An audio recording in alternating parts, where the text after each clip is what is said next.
दोस्तों, आज की ये कहानी सिर्फ एक खबर नहीं है, ये उस साजिश का खुलासा है जिसने पूरी दुनिया की राजनीति को हिला कर रख दिया है। भारत जो पिछले कई सालों से यूनाइटेड नेशन में स्थायी सदस्यता यानी कि वीटो पावर के लिए संघर्ष कर रहा था, अब उस मंजिल के बिल्कुल करीब पहुंच गया था।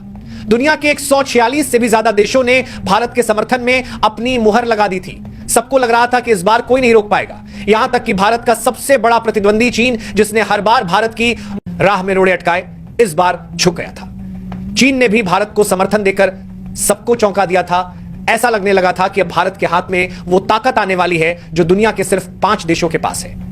लेकिन दोस्तों, जैसे ही भारत की जीत लगभग तय मानी जा रही थी, ठीक उसी वक्त एक ऐसा देश सामने आया जिसने भारत के पीठ में वो छुरा घोंपा जिसकी किसी ने कल्पना तक नहीं की थी। अब सवाल उठता है, वो देश कौन है? क्या वो सऊदी है? क्या वो तुर्की है? नहीं दोस्तों, सऊदी और तुर्की तो इस पूरी शतरंज के सिर्फ प्यादे थे। असली मास्टरमाइंड तो कोई और था। वो देश जो खुद को भारत का सबसे बड़ा सहयोगी बताता था, हर मंच पर दोस्ती की बात करता था और पर्दे के पीछे भारत के खिलाफ जाल बुन रहा था, वो देश था अमेरिका। अब जरा सोचिए, अमेरिका जो दुनिया को लोकतंत्र और साझेदारी का पाठ पढ़ाता है, वही भारत की स्थायी सदस्यता रोकने की साजिश का सिरमौर निकला। दरअसल हुआ यह कि जब यूनाइटेड नेशन की बंद कमरे वाली बैठक में 5 स्थायी देशों अमेरिका, रूस, चीन, फ्रांस और ब्रिटेन को भारत की सदस्यता पर फैसला लेना था, तभी अमेरिका ने चुपचाप अपना वीटो लगाने का ऐलान कर दिया। अमेरिका के प्रतिनिधियों ने साफ कहा कि वे भारत के प्रस्ताव को स्वीकार नहीं करेंगे और यहीं से सब कुछ बदल गया। जैसे ही यह खबर बाहर आई, पूरी दुनिया हक्की बक्की रह गई। जो अमेरिका कुछ महीने पहले भारत को समर्थन देने की बात कर रहा था, वही अब भारत की राह में सबसे बड़ा रोड़ा बन गया था। यह वही अमेरिका था जिसके राष्ट्रपति डोनाल्ड ट्रंप ने दिल्ली आकर कहा था कि भारत और अमेरिका नेचुरल पार्टनर है। लेकिन सच्चाई यह थी कि उस मुस्कुराते चेहरे के पीछे एक साजिश पल रही थी जो आज सामने आ चुकी थी। अब कहानी यही खत्म नहीं होती, क्योंकि इस खेल का प्लान बहुत पहले से तैयार किया जा चुका था। 3 महीने पहले कतर के दोहा शहर में मुस्लिम देशों की एक गुप्त बैठक हुई थी सऊदी अरब, तुर्की और पाकिस्तान के बीच। ऊपर से यह बैठक आर्थिक सहयोग के नाम पर थी, लेकिन हकीकत में वहां पर भारत को रोकने की पूरी रणनीति बनाई जा रही थी और यह पूरी मीटिंग अमेरिकी इशारों पर हो रही थी। इस मीटिंग से सिर्फ 3 दिन पहले सऊदी अरब और अमेरिकी अधिकारियों के बीच लंबी मीटिंग चली थी। रात भर योजनाएं बनी और 2 दिन बाद वही एजेंडा मुस्लिम देशों की बैठक में पेश किया गया। अब दोस्तों, इस गेम का सबसे बड़ा ट्विस्ट तब आया जब इजराइल की गुप्त एजेंसी मोसाद को इसकी भनक लगी। इजराइल, जो भारत का सबसे करीबी सहयोगी है, उसने तुरंत इस पूरी साजिश का ब्लूप्रिंट भारत तक पहुंचाया। और जब यह रिपोर्ट भारत के विदेश मंत्रालय तक पहुंची, तब जाकर सच सामने आया कि असल में जो चाल तुर्की, सऊदी या पाकिस्तान के नाम पर चली जा रही थी, उसके धागे सीधे वॉशिंगटन डीसी से जुड़े थे। भारत ने तुरंत इस पर कार्रवाई शुरू की। विदेश मंत्री एस जयशंकर ने इस खबर को मिलते ही अपनी रणनीति बदल दी। उन्होंने अगले 24 घंटे में 12 से ज्यादा देशों के विदेश मंत्रियों से सीधी मुलाकात की और उन्हें बताया कि यह मुद्दा सिर्फ भारत का नहीं बल्कि पूरी ग्लोबल साउथ की आवाज का है। जयशंकर ने उन्हें याद दिलाया कि अगर भारत को वीटो पावर नहीं दी जाती तो दुनिया की 70% आबादी का प्रतिनिधित्व हमेशा 5 पुराने देशों के हाथों में बंधक रहेगा। इस बीच अमेरिका ने अपनी चाल और तेज कर दी। उसने अपने पुराने यूरोपीय सहयोगियों ब्रिटेन, फ्रांस, इटली और जर्मनी के जरिए यह अफवाह फैलानी शुरू कर दी कि सुरक्षा परिषद का विस्तार एक जटिल प्रक्रिया है, इसे लागू करना नामुमकिन है।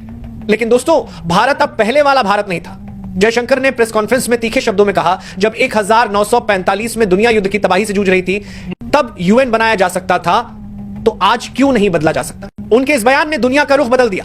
मीडिया ने इसे इंडिया चैलेंजेस द सिस्टम की हेडलाइन दी और अमेरिका की चाल बेनकाब हो गई। पर कहानी यहीं खत्म नहीं होती। असल जंग अब यूनाइटेड नेशन के भीतर शुरू हुई, जहां 193 देशों में से 146 देशों ने खुलकर कहा कि वे अमेरिका के वीटो का विरोध करेंगे। यह अभूतपूर्व था। पहली बार अमेरिका को अकेला पड़ने का डर सताने लगा, क्योंकि चीन, रूस, फ्रांस और यूके चारों देशों ने भारत के समर्थन में दस्तावेज पर हस्ताक्षर कर दिए थे। अब अगर सिर्फ अमेरिका ही विरोध करता तो वो अकेला खड़ा रह जाता और इसी डर ने वॉशिंगटन को बेचैन कर दिया। अब दोस्तों, जरा सोचिए, अमेरिका क्यों नहीं चाहता कि भारत स्थायी सदस्य बने? जवाब बड़ा सीधा है। अगर भारत वीटो पावर पाता है तो दुनिया में 2 लोकतांत्रिक ध्रुव बन जाएंगे, एक अमेरिका और दूसरा भारत। और अमेरिका यह बात कभी स्वीकार नहीं कर सकता कि कोई और देश उसकी बराबरी पर खड़ा हो। यही कारण है कि उसने पर्दे के पीछे यूनाइटिंग फॉर कंसेंसस ग्रुप को एक्टिव कर दिया। वही समूह जिसमें तुर्की, पाकिस्तान, इटली, अर्जेंटीना जैसे देश शामिल हैं, जो हमेशा भारत की राह में कांटे बोते आए हैं। अमेरिका ने इन्हें पैसा, हथियार और राजनीतिक समर्थन देकर भारत के खिलाफ मोर्चा खुलवाया। जब तुर्की ने यूनाइटेड नेशन में भारत के खिलाफ 3 बड़े आरोप लगाए, अल्पसंख्यक अधिकारों पर, पड़ोसी देशों से संबंधों पर और नियमों के पालन पर, तो किसी को अंदाजा नहीं था कि यह भाषण असल में वॉशिंगटन में लिखा गया था। इस भाषण से कुछ घंटे पहले तुर्की का प्रतिनिधि न्यूयॉर्क के एक होटल में अमेरिकी अधिकारियों से मिला था और वहीं यह स्क्रिप्ट तैयार की गई थी। ये तेला होटल में से वाद प्रति परम के पास कर रहे हैं कि अगर दर श्रीवाद प्रति के सी नाटरा बड़ी प्रति पर बड़ी प्रति के सीमा का हाला करने के लिए का 2 साल मान में 2 सवा प्रति खुलासा होते ही अंतरराष्ट्रीय मीडिया में हलचल मच गई। जयशंकर ने तुरंत पलटवार किया। उन्होंने एक तीखे बयान में कहा, भारत को कमजोर दिखाने की हर कोशिश खुद अमेरिका की विश्वसनीयता को कमजोर करती है। उनका यह बयान पूरी दुनिया में गूंज उठा। अफ्रीका, एशिया और लैटिन अमेरिका के कई देशों ने खुलकर भारत के समर्थन में आना शुरू कर दिया, क्योंकि उन्हें भी एहसास हो गया था कि अगर भारत जैसा लोकतांत्रिक और स्थिर देश वीटो पावर नहीं पा सकता तो फिर कभी कोई देश नहीं पा सकेगा।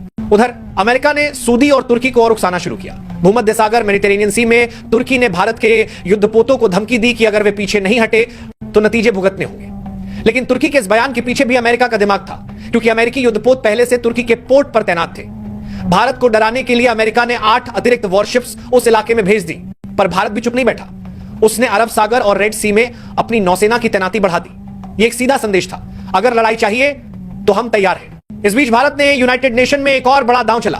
उसने सऊदी और तुर्की के परमाणु हथियार प्रोग्राम की गुप्त रिपोर्ट सार्वजनिक कर दी। भारत ने खुलासा किया कि दोनों देश यूरेनियम 235 का गुप्त एनरिचमेंट कर रहे हैं, जो अंतरराष्ट्रीय कानून का उल्लंघन है। इसका मतलब यह था कि अब अमेरिका अगर इनका समर्थन करता है तो उसे अपने ही नियमों के खिलाफ जाना पड़ेगा। यानी भारत ने साजिश करने वालों को उन्हीं के जाल में फंसा दिया। अब दोस्तों, बात यहां तक पहुंच चुकी थी कि अगर अमेरिका पीछे नहीं हटता तो यूनाइटेड नेशन की विश्वसनीयता ही खत्म हो जाती, क्योंकि 193 देशों में से 150 से ज्यादा देश भारत के समर्थन में खड़े थे।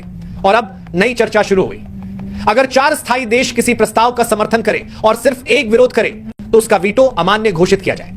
अगर यह संशोधन पास हो गया तो भारत का रास्ता पूरी तरह साफ हो जाएगा। और यही बात अब दुनिया के गलियारों में सबसे बड़ी चर्चा बन चुकी है। दोस्तों, यह सिर्फ भारत की लड़ाई नहीं है, यह उस नई विश्व व्यवस्था की शुरुआत है जहां ताकत अब पश्चिम से पूर्व की ओर खिसक रही है। और यह बात अमेरिका बखूबी समझता है, लेकिन भारत अब किसी के दबाव में झुकने वाला नहीं। जयशंकर का रुख साफ है, भारत खेल का हिस्सा नहीं, खेल बदलने वाला खिलाड़ी है। और यही वजह है कि अब पूरी दुनिया देख रही है कि आने वाले महीनों में यूएन के गलियारों में इतिहास लिखा जाएगा। दोस्तों, आज आपसे एक सवाल, क्या आपको लगता है कि भारत को वीटो पावर मिलनी चाहिए? क्या आप मानते हैं कि अब वक्त आ गया है कि दुनिया में फैसले सिर्फ 5 पुरानी ताकतें नहीं बल्कि नई उभरती आवाजें भी लें? अगर आपका जवाब हां है तो कमेंट बॉक्स में लिखिए जय हिंद। और हां, अगर आपको यह कहानी जानकारीपूर्ण लगी तो वीडियो को लाइक करें, चैनल को सब्सक्राइब करें और बेल आइकन जरूर दबाएं, ताकि दुनिया से जुड़ी हर बड़ी सच्चाई सबसे पहले आप तक पहुंचे। क्योंकि दोस्तों, आने वाला वक्त तय करेगा कि क्या भारत सिर्फ एक सदस्य रहेगा या वो ताकत बनेगा जिसके बिना दुनिया में कोई फैसला नहीं